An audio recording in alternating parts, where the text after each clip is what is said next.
Good morning, everyone. David Serpa here. We're continuing our work here with Autism Awareness Month, and I'm going to be reading Chapter 3 of my new book to you, All the World's a Stage, Unmasking Asperger's Syndrome.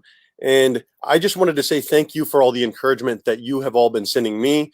I've been getting comments on YouTube with people discovering themselves and giving me some credit for that, which is really overwhelmingly gracious, because you're doing the work. You're the one out there discovering things about yourselves and about the ones that you love and about your children. I am the person that collected the information that I had, and I'm putting it out there for you. So kudos to you guys for doing the work to understand your children, your grandchildren, your spouses, and yourselves. So thank you for including me in on your journey.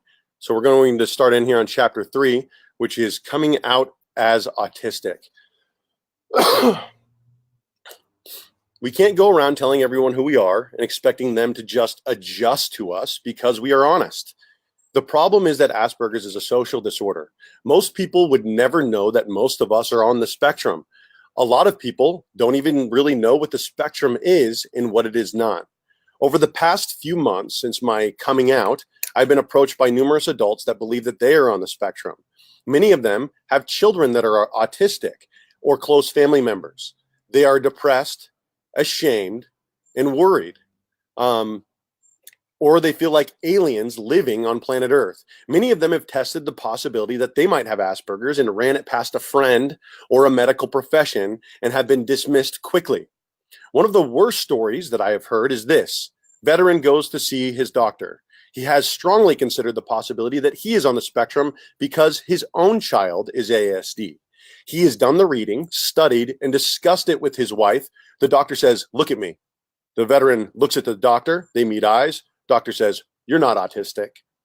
It's that sort of lackadaisical approach to the understanding by the medical profession, by doctors, that leave us disenchanted, hopeless, and suicidal. How could someone with Asperger's possibly meet somebody and look them in the eyes? This is idiocy at work in the medical profession, and it runs rampant at the VA. It's easier to medicate quickly and practice assembly line medicine where one size fits all.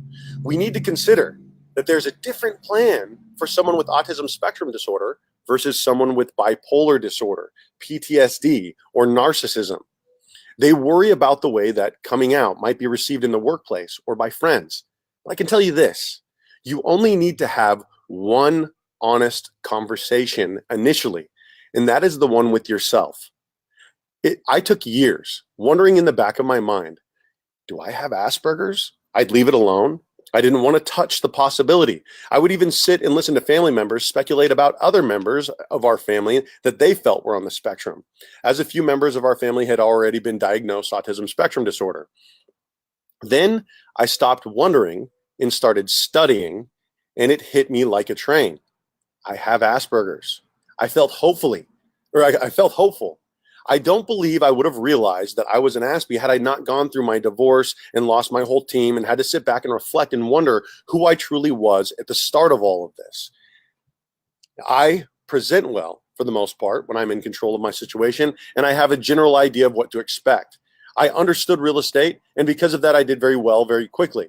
With most things, I pick up the learning curve, do well, and people love me. Then I do really well. They see how socially awkward I am over time, and then people don't like me. This is something that I began to understand innately as a child. I wear out my welcome on most of my peers. I come across as arrogant because I turn down regular social invites because I don't want to go. I speak my opinion, I call out injustice, and therefore I piss people off. For my entire time running real estate teams, I was told by other team leads and real estate coaches that I overpaid. But for me, it had to be fair for everyone. I did a great job presenting in short bursts for several years while always knowing that I had a shelf life of about 3 years. It takes me about 3 years to spoil as an adult and for people to see me for who I am. That's how I've always thought of myself. Running a real estate team was great. I never had to go into the office. I could work at the cyclic rate from home. I interacted with my team twice a month in person and periodically over the phone. I was in relative control of the place of my work and my interaction. I was able to mentor. I was able to see algorithms and trends, turn my team onto them, and I helped 9 people clear $100,000 in a year in real estate. I love my personal and seemingly sporadic routines. Going through a divorce is a wild experience for anyone, but for a person who has built an entire identity on being the happily married community man with a rebellious streak that served in the Marine Corps, I felt shattered. It is important to point out that I'm not a victim here. The problem is that divorce is also aligned with the time that this divorce is also aligned with the time that I decided to leave my brokerage, where I had ownership, and start a brokerage built around a media company. And add to this time when the economy is booming, business is thriving, everyone still loves me, that I'm going to conferences during all of my spare time, and I have no downtime where I don't have the kids. My mind was on overload. I had some great opportunities, and I was flown out by companies all over the country that wanted me to franchise. I was only a team lead with 28 agents without a brokerage. Life was good on the outside. Inside, I was spinning constantly. I was on sensory overload because of all the phone calls, messages, and opportunities, and my daily routine was a mess. People kept telling my girlfriend at the time that she needs to get control of me, but neither of us knew why I was doing what I was doing. Very few people have seen the insides of me, and I hired very well very early to accommodate my deficiencies. They were organized and would hold me to the high standards that I strove for. They complimented me in the ways that I lacked. I was married to a person that would ask me, "Have you eaten?" And was, of course, not living alone. So there was someone asking me, "Are you going to come to bed?" So it would help me regulate and help me keep a more normal schedule. It has been very embarrassing getting questions as an adult man from my wife, "Have you always been like this?" And I look back and I remember, yes, I've always been like this. I would not get away with being as socially awkward as I am if I wasn't tall, good looking theater nerd. But I can't hide the fact that I'm a big guy with broad shoulders and that I walk around with headphones on and I pace and fidget like a drug addict. I talk a million miles an hour when I get excited, and I can't hang out for hours with everyone at the bar. At a conference that I'm speaking at, I'm solid. I get to show up a little bit late, so I'm not burned out. I leave a little early. I have some downtime. I go back out briefly for the evening event and then leave before people get loud, drunk, and impossible for me to understand. The day I speak, I'm comfortable. I'm adjusted to the hotel, the surroundings, and I have a general idea of the people. I know what the conference needs and what it doesn't need. I know if I agree with the general vibe or if I feel like it's too boring for me. I adjust accordingly, and when I'm on stage, I feel in control. I am in my element for the most part. That is when my life gets easier. When I don't speak and I'm just at a conference that I'm attending, I'm a wreck. People think I'm antisocial because I'm not good at approaching people that don't have an idea of who I am. I stand in a corner or sit up front and I avoid eye contact with my headphones on, hoping I can find someone to stand around to figure out what I'm supposed to be doing while thinking, this conference was supposed to start 15 minutes ago. Why is everyone in the hallway? Should I go sit down? Should I tell people that they should go sit down? Then I sit through the speaker and I speed out to my room or outside because I don't want to deal with the rush of people to the front. It's the same thing with music festivals. My friends don't understand why I don't want to attend a massive festival with huge crowds, but I have no problem playing a music festival with my band. Same reason. I get to duck out. I get to go in and out, watch the bands that I enjoy, skip the ones that I don't, get breaks from the crowds, and leave when I need to leave.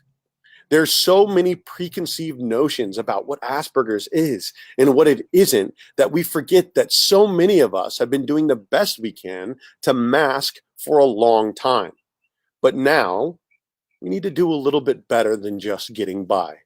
I believe that if we can understand ourselves, we can do a better job figuring out how the hell we fit into this crazy world.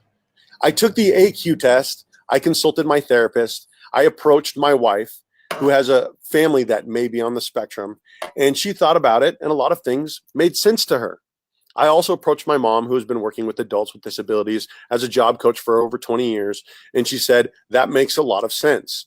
When you have a general idea of and have some data and some past examples collected, take a moment and think about who you may want to approach. It may be your therapist. You may want to consult a therapist. You may know someone who is on the spectrum or have a close friend that you have known for your entire life. The next person that I approached was my long-term friend of 25 plus years, who recalled me storming out of his house in a snowstorm and walking several miles home because he decided to reset a Nintendo game so it wouldn't affect his record after I had won. He's also the guy that has allowed me space while continually showing up for me throughout my meltdowns and lash outs. I could have told him I was gay or that I won the lottery, and he would have reacted the same. He loves me just the same. And after sitting with it with my family for a short time and ruminating, I felt socially responsible to all my little aliens out there, the big ones, the parents, and their loved ones, to come out. I knew I would have to withstand some judgment, some mockery, and other garbage, but I'm no stranger to these things. I did musical theater. I played in a band and spent a season as a cheerleader way before it was cool. I know how to get made fun of, and I know what comes next. All the people that made fun of you for becoming a cheerleader become cheerleaders the next season. All the people that were afraid to do theater come out and try out. And we all get past the judgments and get to enjoy doing the same stuff. People want to see it possible, that it is okay, and that they are seen. It is an incredibly lonely world for someone with ASD. I'm not totally sure how I could completely quantify it for you. I can also not completely tell you how much it means to us when you show up for us, when we need it. It may not feel like we are grateful when you are there, but we are incredibly grateful. So my advice to you is this: look for the people that have always been there and tell them that you're an alien first. Don't actually say alien. These people will be the ones that have probably always been your buffers, the champions of your good ideas and the gentle oppositions to the ones that aren't going to work, your brainstormers and your shamans, your anchors and your lighthouses. Tell the ones that their first reaction is less likely to be a knee-jerk judgment. I am trying not to quote song lyrics, tell you about numerology, or go off on tangents like I did in my last book that I wrote before I realized that I was on the spectrum, but I will leave you with these lyrics from the Avett Brothers. I want to have friends that I can trust, that love me for the man I become and not the man that I was. My friend told me once when I quoted this song dramatically on Facebook, "We've loved you the whole time." It's easy to get lost in the people on our social media pages that are judging us like crazy and laughing at our weird obsessions and the excitability. But others will love you for the honesty and the truth and conviction with which you speak. We aren't all wrong, we ASD types. The world has been led astray a little bit. It could use a little stirring up. But we just need to make sure that we don't get lost in the meantime. Even aliens have to take a moment to breathe some sort of air once in a while. Thank you guys again for watching. Please feel free to share and let people know about the series. I will be reading about 30 more chapters or so in the next month or so. Thank you guys.